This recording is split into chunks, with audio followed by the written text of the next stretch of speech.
देखिए, हल्द्वानी में रेलवे की जमीन में अतिक्रमण हटाने के निर्देश के बाद अब लोगों का विरोध लगातार जारी है। हाईकोर्ट के आदेश के बाद लोग वहां से विस्थापन की मांग कर रहे हैं और इसी मांग को लेकर लोगों ने प्रदर्शन शुरू कर दिया।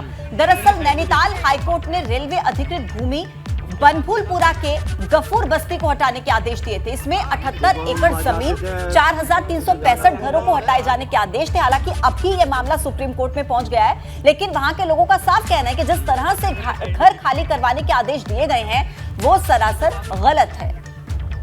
पुलिस प्रशासन और रेलवे विभाग का एक समन्वय था और उसमें वो संवेदनशील स्थल जो चिन्हित किए जाने थे और साथ ही साथ जो माननीय उच्च न्यायालय का आदेश है उसका अनुपालन किस प्रकार से किया जाए उसके संबंध में एक बैठक थी और बैठक जो है ठीक प्रकार से संपन्न हुई। देखिए, ये तो अभी इस पे बताया जाना उचित नहीं होगा कि कब से क्या कार्रवाई होने, लेकिन हाँ, ये रेलवे और पुलिस और प्रशासन का एक समन्वय बैठक थी और इसमें माननीय उच्च न्यायालय के आदेश का किस प्रकार से अनुपालन अच्छी प्रकार से किया जाए। ये अपने घर में जो 2 एक्स्ट्रा बेडरूम है उसमें होम स्टे बिजनेस करके महीने का 60,000 कमा रहे हैं। आपको भी ये करना है तो फ्रीडम ऐप को अभी डाउनलोड कीजिए। उत्तराखंड में भर्तियों में गड़बड़ी के बाद युवाओं में गुस्सा बढ़ता जा रहा है। देहरादून में स्टेनोग्राफी और वन दारोगा भर्ती रद्द करने के विरोध में युवाओं ने प्रदर्शन किया और इंसाफ की गुहार लगाई।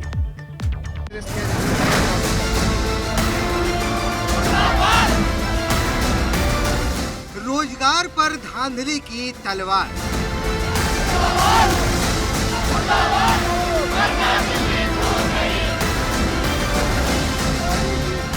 युवाओं का सरकार घेरो प्लान।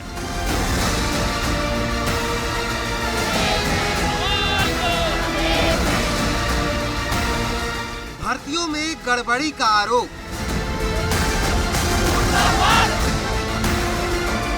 बेरोजगारों का हल्ला बोल।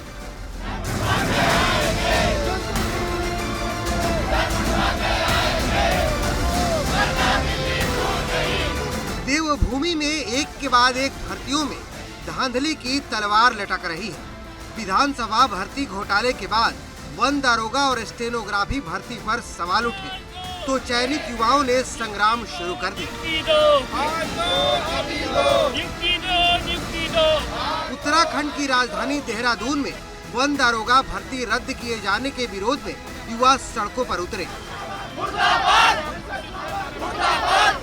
चयनित अभ्यर्थियों ने देहरादून के गांधी पार्क में आक्रोश रैली निकाली। आरोप है कि परीक्षा कड़ी मेहनत से पास की थी, लेकिन कुछ नकलचियों की वजह से पूरी परीक्षा रद्द कर दी गई। अरे सर, मैं फॉरेस्ट रिसर्च इंस्टीट्यूट में स्कॉलर था।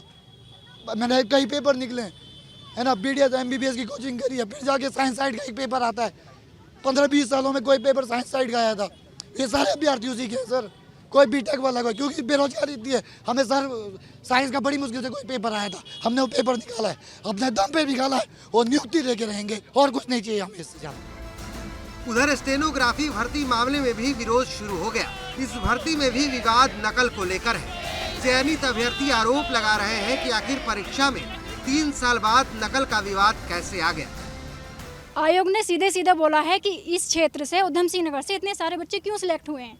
उनका सीधा ये है, और मैं आपको बताना चाहती हूँ कि सिर्फ जसपुर से सिलेक्ट नहीं हुए हैं, उधम सिंह नगर के अलग अलग ब्लॉक से, अलग अलग तहसीलों से बच्चे सिलेक्ट होकर यहाँ पर आए।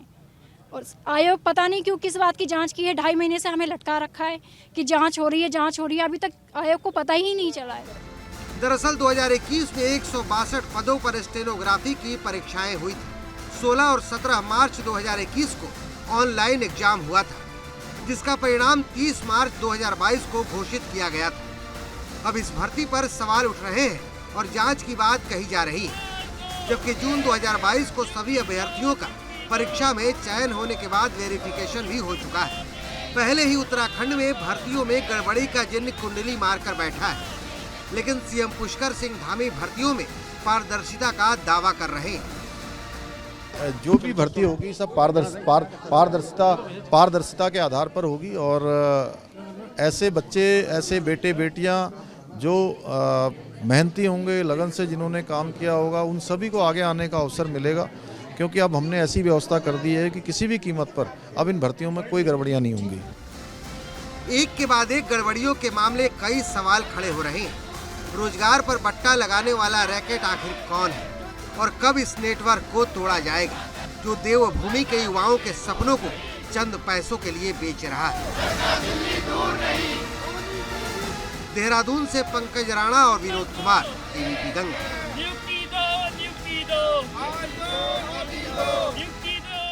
आगे बढ़ते हैं। जोशीमठ में लोग जान जोखिम में डालकर रहने को मजबूर हैं। भूस्खलन की वजह से यहां 590 घरों में दरारें आ गई हैं, जिससे आधे से ज्यादा घर रहने लायक नहीं बचे। लेकिन प्रशासन की अनदेखी की वजह से लोग इन घरों में रह रहे हैं। ऐसे में अगर कोई हादसा हो जाता है तो जिम्मेदार कौन होगा, ये सवाल खड़ा हो रहा है। मनोहर बाग वार्ड में हालात बेहद खौफनाक है। तस्वीरें आप देखिए किस तरह से घरों में दरारें पड़ी हुई हैं और प्रशासन की अनदेखी के चलते लोग इन घरों में रहने को मजबूर हैं। हालांकि अगर कभी कोई हादसा होता है तो उसका जिम्मेदार कौन होगा, ये एक बड़ा सवाल खड़ा हो रहा है। 590 घर ऐसे हैं जिसमें दरारें पड़ गई हैं। बेहद हालत खराब है। मनोहर बाग वार्ड में घरों की हालत बेहद खस्ता हो गई है।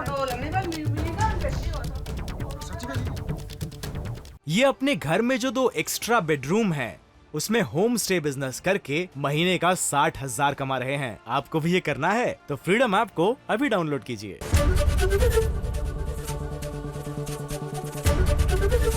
एबीपी गंगा, खबर आपकी, जुबान आपकी।